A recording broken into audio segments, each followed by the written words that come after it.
La mayoría de comunicaciones neurales en nuestro sistema nervioso se dan por el contacto entre el axón de una neurona A hacia una dendrita B.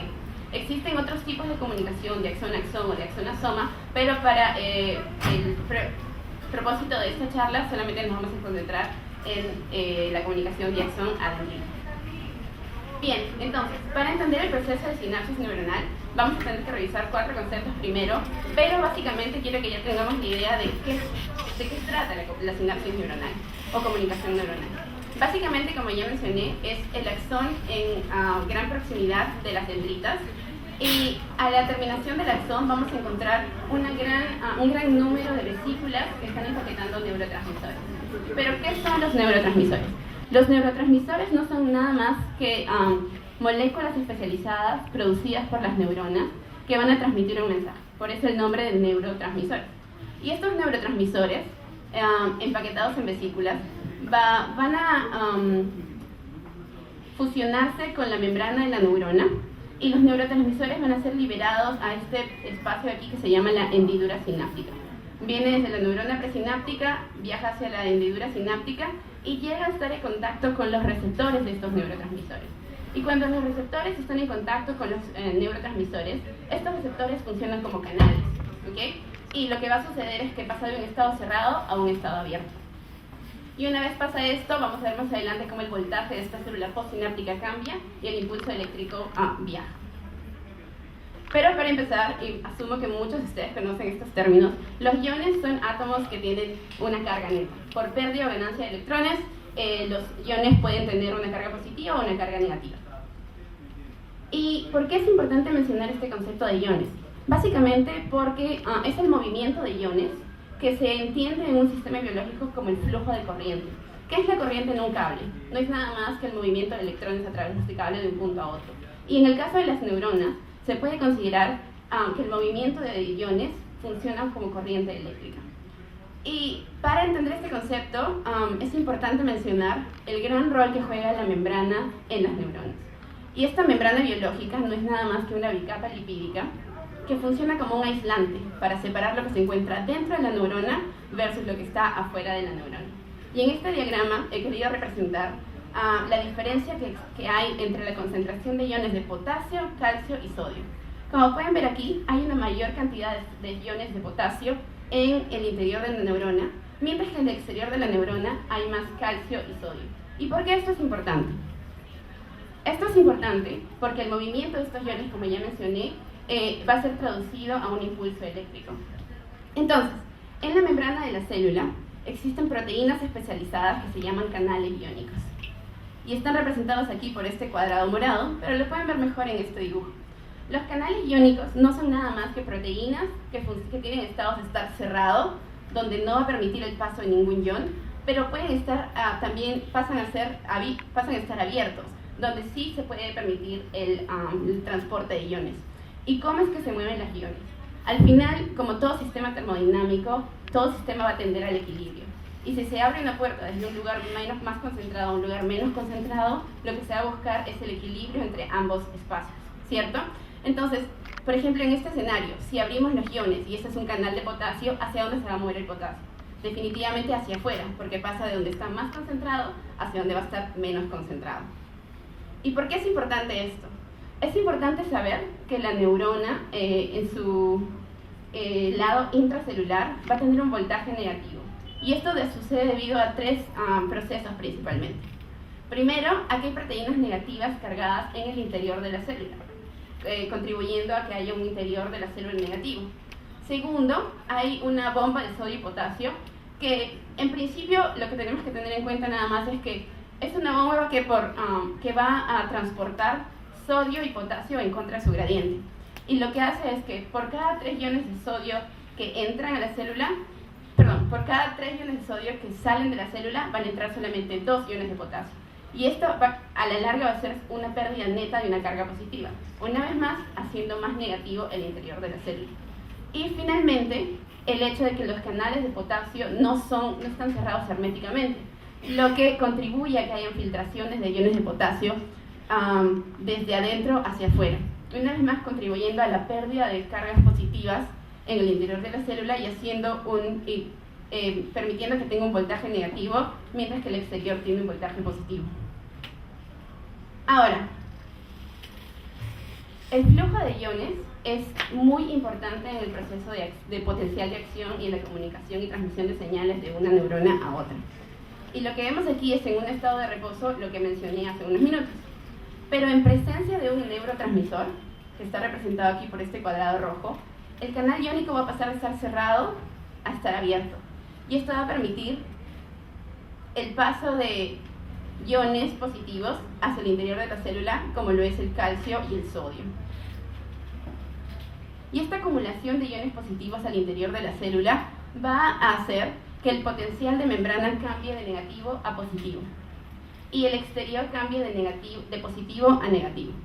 Y esto lo he representado aquí solamente en estas áreas porque he usado de ejemplo este canal iónico, pero en verdad, en la realidad, está pasando continuamente y pasa en paralelo en los tres o en diversos canales iónicos a la vez. Entonces eso hace que todo el potencial de membrana cambie de un estado negativo interior a positivo. Algo como lo que vemos aquí.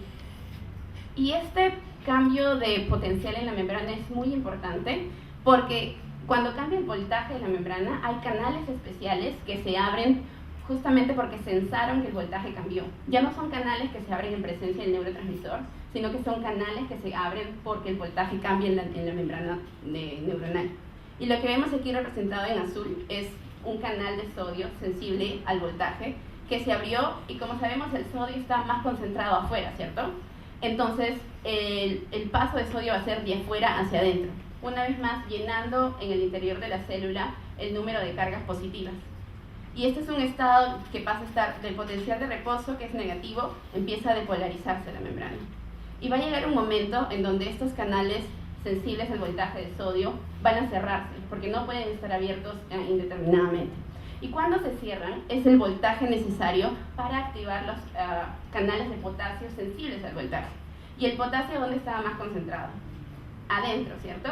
Es entonces que el potasio o los iones positivos van a empezar a salir.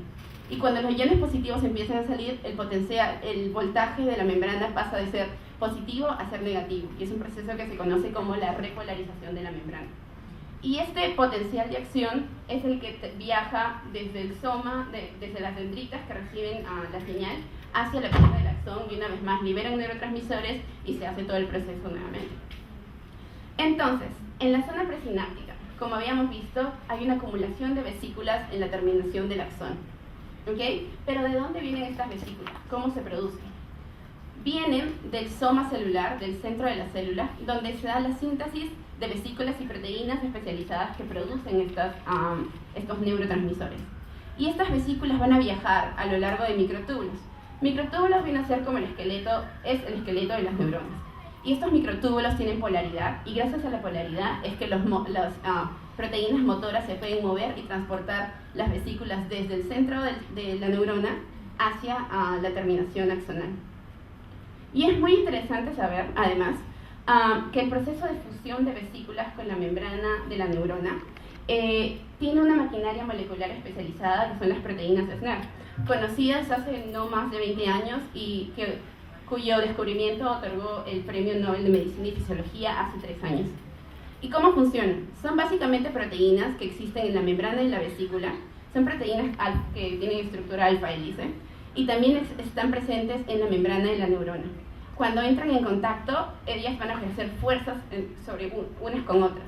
Y cuando se da esa fuerza, las vesículas van a fusionarse con la membrana de la neurona. Y es así como los neurotransmisores que inicialmente estaban dentro de la vesícula, ahora pasan a estar libres en la hendidura sináptica. Además, la estructura de las neuronas se ha sabido desde que Golgi hizo la primera predicción de Golgi. Sin embargo, la estructura molecular del citoesqueleto de neuronas ha cambiado recientemente en los últimos 3 años, gracias a los métodos de microscopía de alta resolución. ¿Por qué? Porque antes se pensaba que en el axón solamente habían microtúbulos horizontales y longitudinales. Sin embargo, ahora se ha descubierto que hay aros de actina rodeando estos microtúbulos y distribuidos a lo largo del axón. Y claro, esto, si bien es el primer paso para saber cómo es verdaderamente la estructura del axón, abre también muchas interrogantes, como cómo se establece, cuál es el beneficio de qué otras proteínas contribuyen a esta estructura. Y en la zona posináptica, que habíamos visto que estaban los receptores de los neurotransmisores, que eran canales iónicos, estos receptores van a ser producidos también desde el soma celular, pero hay una nueva hipótesis o postulado que dice que no se producen completamente en el soma, sino que hay como outspots de Golgi a lo largo de las dendritas, donde de manera más inmediata se va a poder producir receptores para ser expuestos a la membrana de la neurona. Finalmente, decirles que el citoesqueleto de las dendritas es muy diferente al citoesqueleto de los axones. Si en los axones se estaba formando aros, en este caso van a ser como una malla, que lo pueden ver mejor representados aquí. Y esta malla de actina o red de actina es muy importante para la estabilidad de los receptores. Y finalmente decirles que no es solamente importante los receptores de los neurotransmisores, sino que hace no más de 10 años se han descubierto proteínas auxiliares a los receptores. Los receptores de glutamato, por ejemplo, que son tan importantes para el proceso de memoria y aprendizaje, pasan por el proceso de depresión de largo tiempo. Y esta depresión de largo tiempo es solamente conseguida gracias a la funcionalidad de las proteínas auxiliares. Y está siendo constante punto de investigación actualmente.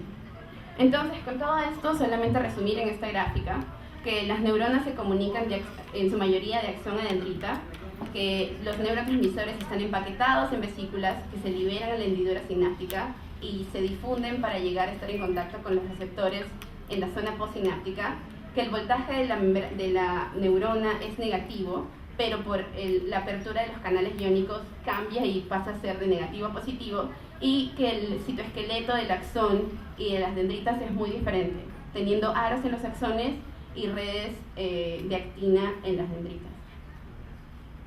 Y estas son las mismas conclusiones que acabo de mencionar, y si tienen alguna pregunta estaré feliz de contestar. Gracias.